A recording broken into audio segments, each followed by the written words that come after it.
sisään vaan.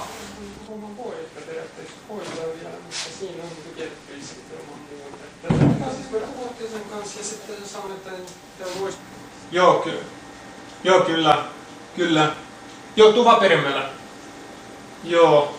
Joo. Ja joo, se on just täällä. Jep. Jep. Joo, mä sanon. Joo, no mä en häiritse sua enempää, mut palataan asiaan. Jep, okei. Morjens. Joo. Joo,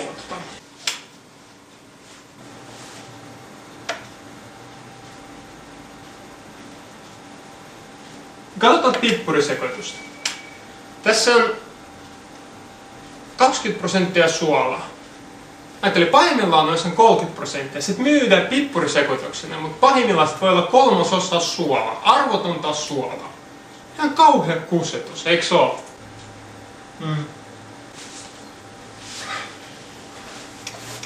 Siis ei mun muuta. Siis on pippuri ihan jees. Aina joskus tosi paha on silloin, kun se tiedätkö, että sä oot ottamassa vaikka jotain keittoa ja sit siellä näet, että siitä meni kokonainen pippuri sinne omaan lautaseen. Ja sit sun on oikeesti pakko kalastaa sitä. Ei sä pysty muuten rennosti syö sitä keittoa ennen kuin sä saat ne kaikki pippurit sieltä. Jos sä on jotain tummaa keittoa, niin ei kyllä on niin tuskaa. Voi vittu.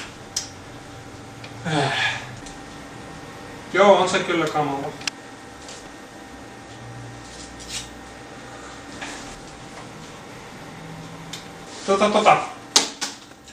Mä sain just sun ohjelmassa katsojatulokset äsken. Ai jaa. No mitäs siellä? Joo, ei hyvältä näytä.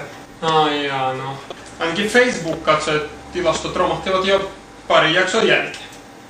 Jos mä näytän sulle. Ja just sain mailista. Siellä se oli. Noniin, tossa. Kato. Mitäs siihen sanot? Just. Facebook on kyllä muutenkin ihan paskaa. Siis mä ajattelin kyllä tehdä Mulla oli muutama idea, mitä mä voisin kertoa jossain vaiheessa. Joo. Mulla on vielä YouTube-katsojatilastot, että otasko mä etin ne. No älä vaivaudu. Aivan. Mä just puhun tästä johtoporran kanssa. Ja tulta siihen päätökseen, että en mä sitä pystytä enää rahoittamaan tätä sun hommelle. Siis mitä helvettiä? Mulla on kuinka paljon... Onks meillä joku johtoporraskin tässä? Ja niin, siis mulla on vaikka kuinka paljon juttuja vielä kertomatta. Mä haluaisin sanoa ainakin nämä. Kenelle meinasit kertoo ne jutut? Sulla taitaa olla nyt suurin piirtein 5 katsojaa. No vaikka niille. Ja miksi et siellä muuten käy ikinä kattamassa? Joo, no mulla on kuten näkyy homma kädet täynnä ja... Aika nyt mä en nyt siihen viitteellä sitä käteen. No niin, no, eipä tietenkään. Mutta... Saatiin yllättävältä suunnalta vähän katsoja tähän hommeliin, niin kuin muun muassa Riemurasiasta. Että ajateltiin, että ehkä vois antaa sulle vielä yksi mahdollisuus, mutta sun pitäisi tehdä jotain sun ulkoiselle imagolle. Miksi? Mitä vika mun imagossa on? No meidän mielipitetutkimuksen mukaan se ei vetoa oikeastaan kenen. Vai niin? No saanko meistä solmiota pitää? Juu, totta kai, mutta muuten se voisit kyllä vähän skarpata, että parempi liian aikaisin kuin liian myöhään, eikö vaan? No okei. Ja no mä lähden täältä, morjens. Yes. Mutta soittele ja ota yhteyttä muuten vaan, sit kun seuraava jakso on valmis, niin pistetään purkkiin ja... Joo, ja sit kun saat ne fyrkäät, niin laita saman tien mun tilille siitä kamerasta.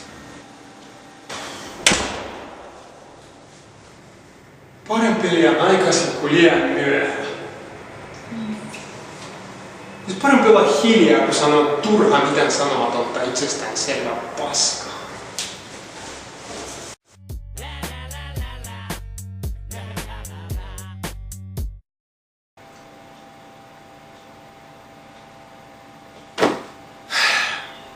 Haluatko sä helppoa rahaa? Rupea julkaisemaan kotin suuria kirjoja. Niitä tehdään ihan mistä tahansa. Oikeesti niitä tehdään noitista, satamista, kokkaus totta kai, sen nyt ymmärtää, mutta mikä ihmetyttää on semmoset kirjat, missä on esimerkiksi kuten suuri lakikirja. luulisi olevan kätevä, mutta se vanhenee muutamassa kuukaudessa. Ja sitten sä voit julkaista uuden version siitä ja myydä uudestaan, eikä vaan? Harvempi ostaa, mutta aina voi yrittää. Tai esimerkiksi Kodin suuri lääkärikirja. Mä en ainakaan luottaisi siihen diagnoosiin, jonka teki ihminen, joka ei ole lääkäri, ja se teki sen Kodin suurin lääkärikirjan. Joo, väsyttää, joo, on päänsärky. Mikä se mahtaa olla? Mä kirjoitan oikeastaan siitä hyvää, että lukemista aina voi sanoa harrastukseksi, eikö se ole? Silloin kun sut kysytään mitä harrastat, niin hitto, nyt ei tuu mitään mieleen, perkeleen. No lukemista, koska kuka tahansa nyt on fiksu, kun harrastaa lukemista, eikä vaan, että kyllä mä harrastan lukemista, se on tosi hyviä kirjoja. Mutta lukeminen tulee vasta toisena. Koska ensimmäisenä harrastuksena totta kai pitää aina sanoa jotain liikkuvaa harrastusta. Että jos ekstreemejä ei keksi, niin hätä tapauksessa sanoo aina lenkkeily. Se on hyvä, se menee läpi aina. Lenkkeily ja lukeminen. Sun ei tarvitse enää sanoa mitään. Sehän on tosi kätevä. Mä ihmettelen vaan, että jos kaikki on niin himoliikkoja, niin miten niin on niin paljon ylipainoa. Siis silleen, että se on oikeasti jonkinlainen ongelma ilmeisesti. Mä en niin kuin sitä taju. No niin joo, no okei. Tää on sitten ilmeisesti asia muuttuu. Että ihan hyvä joo, ei tarvi palata enää. Oikeastaan yhden kerran mä oon törmännyt vaan siihen, että kaksi tyyppiä ihan rehellisesti sanoi, mitä ne harrastaa. Artikkeleja kertoi vähän muusta, mutta ainakin siinä kun kysyttiin, niin ne ihan rehellisesti sanoi, että joo, me harrastetaan dokaamista. Harvinaista, harvinaista. Mutta jos kaikki on niin himoliikkoja ja harrastavat lukemista ja ties mitä, niin kuka katsoo sitten televisiota yli 3,5 tuntia päivässä? Joo, se on helppo kohta. Enkä mä todellakaan rupea käyttämään mitään BB-esimerkkejä, koska se on nykyään Hitler-kortti. Mä itse asiassa saman tien heitän sen kortin pois. Mä en käytä sitä. Hitler-kortin kyllä säästän, koska mä saatan tarvita sen vielä. Mutta esimerkiksi otetaan Tanssi tähtien kanssa. Missä vaiheessa siitä ohjelmasta on tullut niin suuri juttu? Siis mä ymmärrän, että se on suosittu. Se on niin kuin yli 1 miljoona ihmistä sitä katsoo, mutta miksi helvetissä pitää aina ilmoittaa jossain fucking lehdessä koko ajan? Sitten kun luki otsikoita vahingossa, niin niistä ei pääse mihinkään, niin sä luet otsikoita, että joku hätä on tapahtunut. Nyt on hätä jossain valtakunnassa, mutta ei vittu, ei joo. Se ei vaan tanssita ja siinä vaan niin kuin tanssittiin huonosti ilmeisesti. Ja totta kai siitä pitää ilmoittaa seuraavana päivänä keskiaukeamalla. Kyllä mä ymmärrän, että ne kaikki lehdet ja TV-kanavat on naimisissa siellä aika vahvasti keskenään, mutta miettikää sitä, että 10, 15, 20 vuotta sitten te katsoisitte jotain Spedens-peliä ja siitä seuraavana päivänä olisi hurjat artikkelit siitä, että Marikka putos pois. Oh no! Ketä kiinnostaa? Puhutaanko turhasta uutisoinnista? No miten noista puolueiden kannatuslukemat?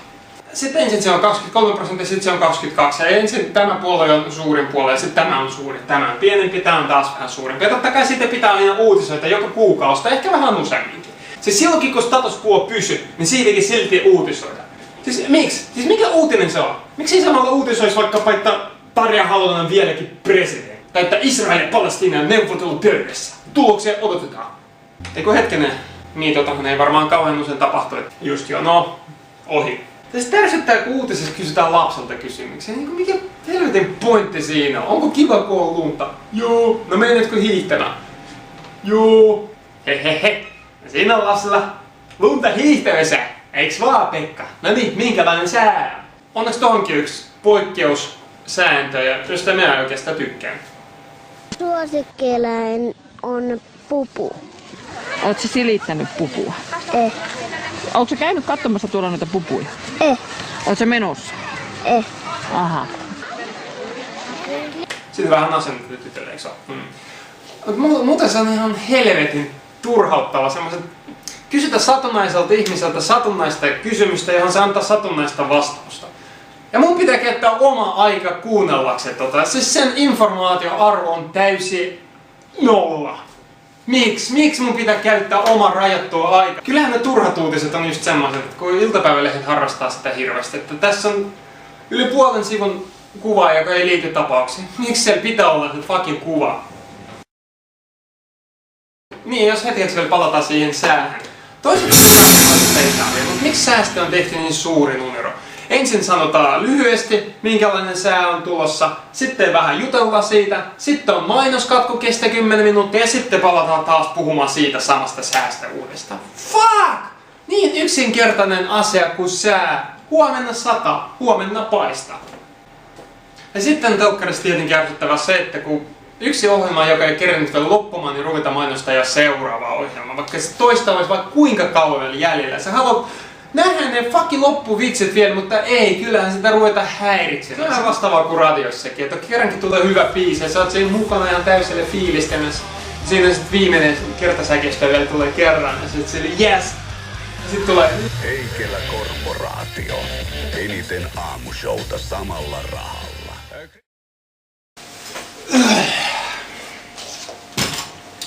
Vitsi kun vitsittää.